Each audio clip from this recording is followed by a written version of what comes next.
आजकल एक अहम मसला है, कुछ लोगों ने सवाल किया है कि हकीम साहब अपनी हिकमत में जो है हमें काकरोच बड़ा परेशान करते हैं, काकरोच का कोई इलाज बताएं कि हम तरह तरह की दवाइयाँ डाल के थक गए हैं, अक गए हैं, मगर इसके बावजूद भी जो हैं काकरोच हमारे घर से नहीं भागते और हमारे बर्तनों में, हमारे किचन में, खाने वाली जगह में, सभी जगह पे हम परेशान करते हैं और हम इन चीज़ों से बड़े तंग हैं। तो मैंने कहा आज मैं आपको इसका इलाज बताता हूँ कि आप आटा ले लीजिए,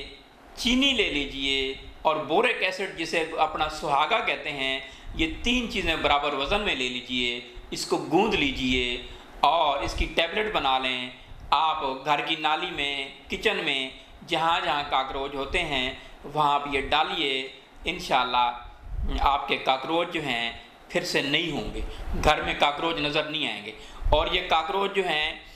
कई मीटर तक, कई मरले तक ये दूर भागेंगे। काकरोच हैं, मच्छर हैं, सभी के लिए मुफीद है, तो आप ये इस्तेमाल करें तो काकरोच के साथ मुझे उम्मीद है इससे छिपकलियाँ भी नहीं आएंगी।